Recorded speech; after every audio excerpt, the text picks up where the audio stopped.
From breaking business ventures to shaping entire industries, few names command as much respect in entrepreneurship and innovation as Frank Stronach.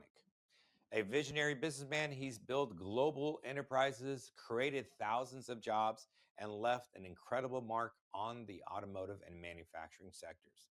Today, he joins us on Today's Money TV to share his journey, insight into building a legacy, and his latest ventures that continue to push boundaries of success.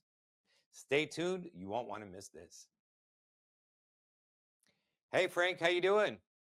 I'm doing great. Nice to be with you. Thank you so much. It's a true honor to be able to speak to such a amazing entrepreneur. Frank, I understand that you have a lot of things that's going on. Let's get a little bit more background to our audience. Now, you started Magna International, which is one of the largest leading automotive suppliers.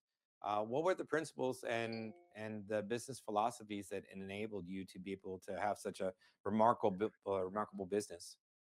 Well, basically, we got to take a look, right? Society came a long way from the caveman to the hunted, and to the kings and the servants. And now we have an environment between bosses and disgruntled employees. The reason why I did so well, I created from a garage up a one-man operation to 180,000 employees, Wow. over 400 factories in 34 different countries. The reason I did so well, I treated my workers as partners. Okay. When I put in the corporate constitution, the foremost principle in our corporate constitution was we determined what we do with the profits. The first reason was the shareholders get 20% of the profits, the employees get 10% of the profits over and above their wages. Management got 6% of the profits. Research, we use 7%, and 1%, 2% went to charity.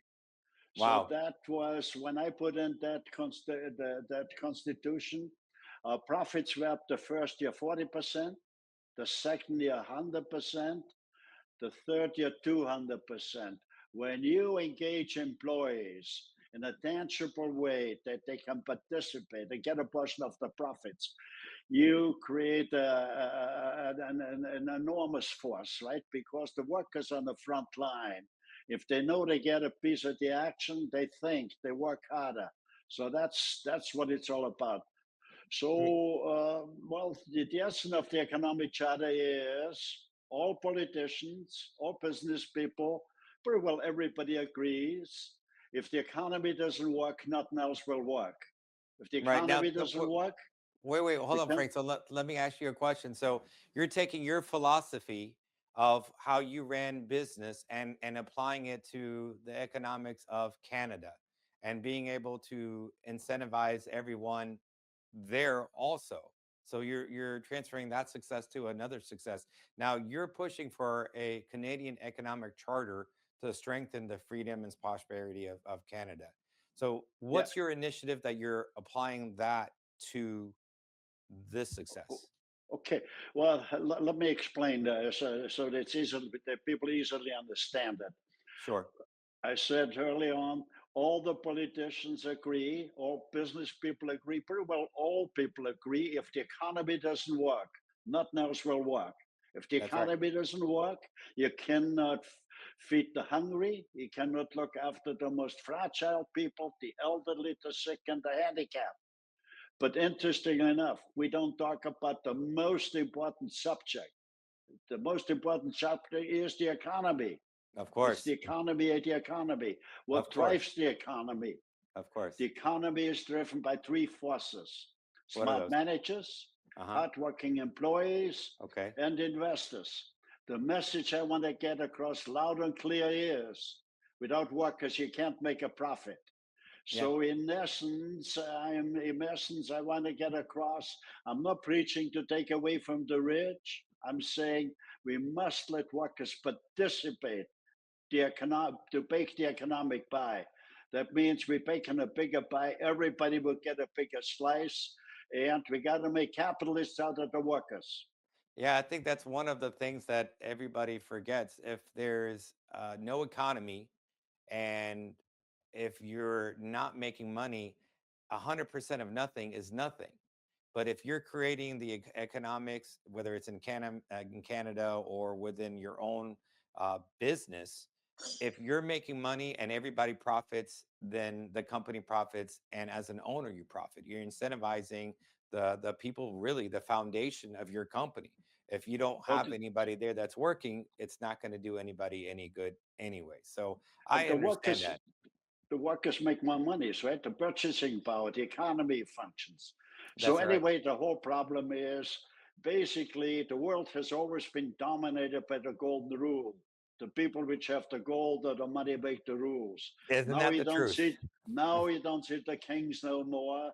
They might be in Hawaii, they might be in Beverly Hills, they might be in Monaco, but they are there. So the question is, how can we dismantle the chains of dominations, not by a violent revolution, by a revolution of the mind, a very civilized revolution, namely by adopting an economic charter of rights. That's what it's all about.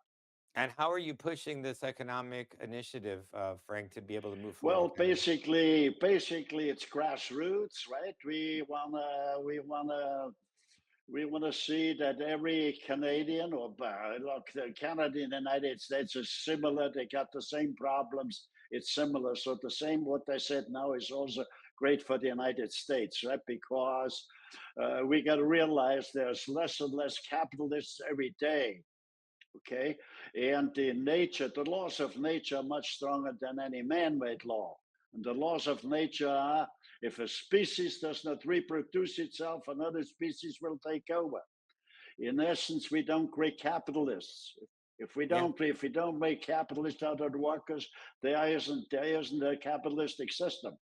that's right. So That's that's right. really what. The United States has the same problem than what we have in Canada.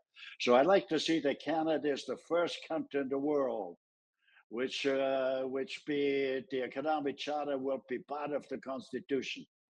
Yeah, I believe that there's a lot of companies and now a lot of countries that are really pivoting based on what's happening in the economy today.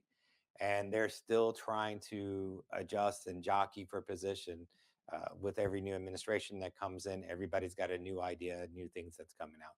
Now, Frank, I understand that you've got a documentary that's coming out. It's The Billionaire Businessman, The Legacy of Frank Stronach. Tell me a little bit about what that documentary is about.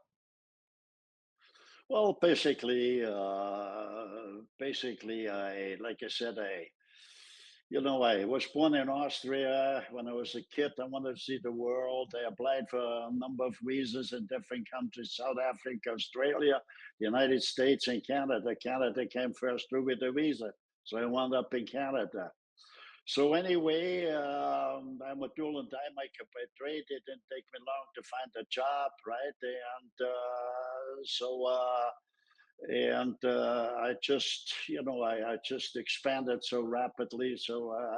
And then I got involved in horses, right? Horses. Like the first 5 years, I worked 7 days a week, and so after I had a little money in the bank and I didn't have to worry anymore to be hungry, I thought it'd be nice to have a riding horse. I like Western movies, and I like to see when John Wayne was riding out in the sunset. So anyway, I bought myself a riding horse, and that farm I had a few racehorses. That's the first time I went to a racetrack, and I found it very exciting, right? And because I've been involved in so much technologies, horses was more or less to connect me with nature, and so I really enjoyed. I really liked it.